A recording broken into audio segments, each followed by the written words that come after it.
Hello friends, તમારું સ્વાગત છે મારી ચેનલમાં। આજે આપણે બનાવીશું ફક્ત 10 જ મિનિટમાં બનીને તૈયાર થઈ જાય તેવું એકદમ ટેસ્ટી અને ચટપટું બટેટાનું ભરથું। તો આ ભરથું એકદમ ઝડપથી બનીને તૈયાર થઈ જાય છે અને ખાવામાં તો એટલું ટેસ્ટી લાગશે કે તમે એકવાર બનાવશો તો ઘરમાં બધા વારંવાર આ જ રીતે બટેટાનું ભરથું બનાવવાની જીદ કરશે। તો ચાલો બનાવીએ। રેસીપી સારી લાગે તો વિડીયોને લાઇક કરજો, તમારા ફેમિલી અને ફ્રેન્ડ્સમાં શેર કરજો। અને જો તમને મારી રેસીપીઓ સારી લાગતી હોય અને હજી સુધી ચેનલને સબસ્ક્રાઇબ ના કરી હોય તો સબસ્ક્રાઇબ કરીને બાજુમાં રહેલા બેલ આઇકન બટનને પ્રેસ કરજો, એટલે નવી નવી રેસીપીના નોટિફિકેશન આવશે। તો ચાલો બનાવીએ। તો હવે સૌથી પહેલાં તો એકદમ ટેસ્ટી અને ચટપટું બટેટાનું ભરથું બનાવવા માટે મેં અહીંયા 500 ગ્રામ જેટલા બટેટાને એકદમ સારી રીતે બાફીને છાલ નીકાળીને ઠંડા કરી લીધા છે।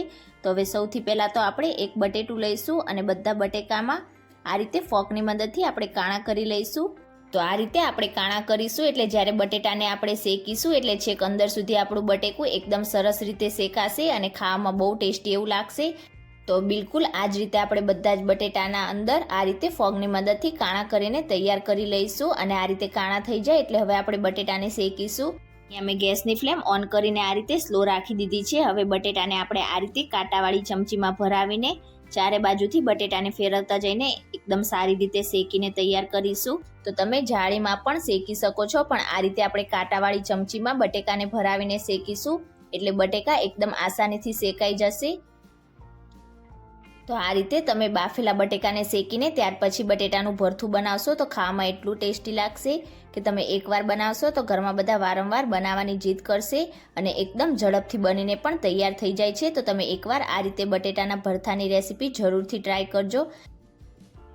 તો આ જ રીતે મેં બટેટાને ફેરવતા જઈને ચારે બાજુથી એકદમ સરસ રીતે શેકી લીધું છે અને તમે જોઈ શકો છો આપણું બટેટું એકદમ સરસ રીતે શેકાઈ ગયું છે। બિલકુલ આ જ રીતે આપણા બધા બટેટાને તૈયાર કરી લઈશું અને હવે આગળની પ્રોસેસ કરીશું। તો ખાયણીમાં આપણે અડધા કપ જેટલા શેકેલા સિંગદાણા ઉમેરીશું। તો સિંગદાણાને મેં શેકીને ફોતરા નીકાળીને અલગ કરી લીધા છે।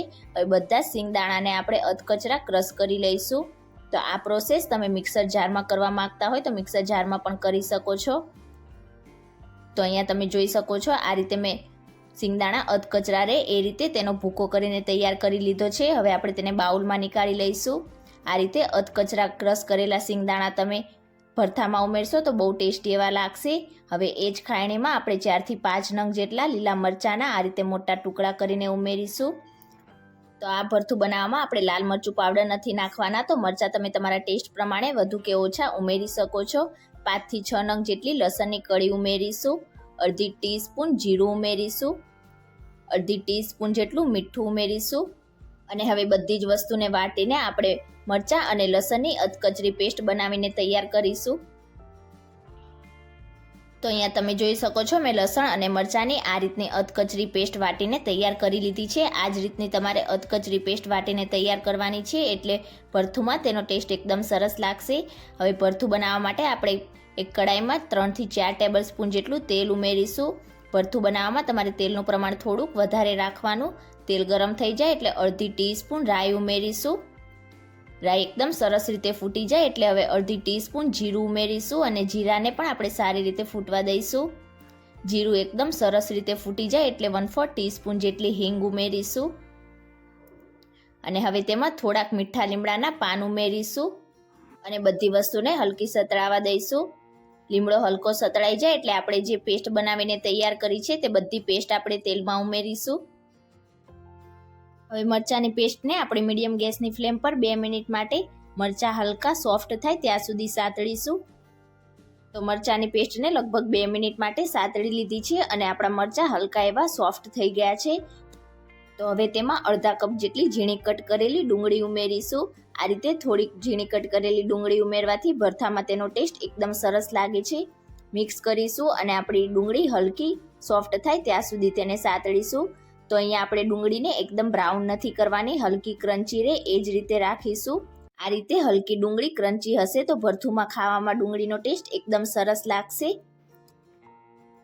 તો લગભગ ડુંગળીને સાતળતા 2 મિનિટ જેવો સમય થઈ ગયો છે અને તમે જોઈ શકો છો આપણી ડુંગળી હલકી એવી સોફ્ટ થઈ ગઈ છે। તો હવે આપણે ભરથુંમાં એકદમ સરસ કલર આવે તેના માટે અડધી ટીસ્પૂન હળદર પાવડર ઉમેરીશું અને હવે આપણે જે સિંગદાણા ક્રશ કરીને રાખ્યા હતા તે બધા ઉમેરીશું। મિક્સ કરી દઈશું અને ફક્ત 1 મિનિટ માટે આપણે સિંગદાણાને આ રીતે તેલમાં રોસ્ટ કરીશું। અને એક રિક્વેસ્ટ છે ફ્રેન્ડ્સ, હજી સુધી જો તમે મારી ચેનલને સબસ્ક્રાઇબ ના કરી હોય તો સબસ્ક્રાઇબ કરીને બાજુમાં રહેલા બેલ આઇકન બટનને પ્રેસ કરજો, એટલે જ્યારે પણ હું મારી નવી રેસીપી અપલોડ કરીશ તેની નોટિફિકેશન્સ તમને ડાયરેક્ટ મળી જશે. અને આ બિલકુલ ફ્રીમાં છે. અને રેસીપી સારી લાગે તો વિડીયોને એક લાઇક ચોક્કસથી કરજો. તો અહીંયા મેં લગભગ 1 મિનિટ માટે સિંગદાણાને આ રીતે રોસ્ટ કરી લીધા છે. હવે તેમાં 1 કપ જેટલા ઝીણા કટ કરેલા લીલા ધાણા ઉમેરીશું. તો અહીંયા ધાણાની જગ્યાએ તમે 1 કપ જેટલી ઝીણી કટ કરેલી મેથીનો ઉપયોગ પણ કરી શકો છો. પણ આ રીતે ધાણા ઉમેરવાથી ભરથું ખાવામાં એકદમ ટેસ્ટી લાગશે. મિક્સ કરીશું અને ફક્ત 1 મિનિટ માટે આપણે ધાણાને હલકા સોફ્ટ થાય ત્યાં સુધી સાતળીશું. તો ધાણાને તમારે ભરથું બની ગયા પછી એડ નથી કરવાના. આ જ સ્ટેજ ઉપર તમારે ધાણાને એડ કરીને આ રીતે હલકા સોફ્ટ થાય ત્યાં સુધી તેને સાતળી લેવાના છે. તો લગભગ 1 મિનિટ જેવા મેં ધાણાને સાતળી લીધા અને તમે જોઈ શકો છો આપણા ધાણા હલકા એવા સોફ્ટ થઈ ગયા છે. અને હવે આપણે જે બટેટાને શેકીને તૈયાર કર્યા હતા તેને આ રીતે ડાયરેક્ટ હાથેથી આપણે મેશ કરીને ઉમેરીશું. તો અહીંયા આપણે એકદમ બટેટાને મેશ નથી કરી દેવાના. બટેટાના થોડાક મોટા ટુકડા રહે એ રીતે આપણે હાથેથી તેને ડાયરેક્ટ તોડીને કડાઈમાં જ ઉમેરીશું. તો બિલકુલ આ જ રીતે આપણે બધા બટેટાને હાથેથી મેશ કરીને ઉમેરી દઈશું. તો અહીંયા તમે જોઈ શકો છો મેં બધા જ બટેટાને આ રીતે હાથેથી થોડાક મોટા ટુકડા રહે એ રીતે મેશ કરીને ઉમેરી દીધા છે. હવે તેમાં 1 ટીસ્પૂન કે પછી સ્વાદ પ્રમાણે મીઠું ઉમેરીશું. અને હવે બધા જ બટેટાને આપણે મસાલાની સાથે એકદમ સરસ રીતે મીડિયમ ગેસની ફ્લેમ પર મિક્સ કરીશું. તો આપણા બધા જ બટેટાના ઉપર હળદરનું કોટિંગ એકદમ સરસ રીતે થઈ જાય એ રીતે તમારે મિક્સ કરવાના છે. તો આ જ રીતે મિક્સ કરતા જઈને મેં બટેટાને લગભગ 1 મિનિટ માટે સાતળી લીધા છે. અને તમે જોઈ શકો છો આપણા બધા જ બટેટા ઉપર હળદરનું કોટિંગ એકદમ સરસ રીતે થઈ ગયું છે. તો હવે ગેસની ફ્લેમ આપણે સ્લો ટુ મીડિયમ સાઈડ રાખીશું અને તેને ઢાંકીને 3 મિનિટ માટે કૂક કરી લઈશું. તો લગભગ 3 મિનિટ જેવું થઈ જાય એટલે હવે ઢાંકણ હટાવી લઈશું અને આપણા ભરથુંને એકદમ ચટપટું બનાવવા માટે તેમાં અડધા લીંબુનો રસ ઉમેરીશું. આ રીતે ઉપરથી થોડાક અડધા લીંબુનો રસ ઉમેરવાથી ભરથું ખાવામાં એકદમ ટેસ્ટી અને ચટપટું એવું લાગશે. મિક્સ કરી દઈશું એકદમ સારી રીતે અને 1 મિનિટ માટે આપણે ફક્ત તેને આ જ રીતે ખુલ્લું સાતળીશું.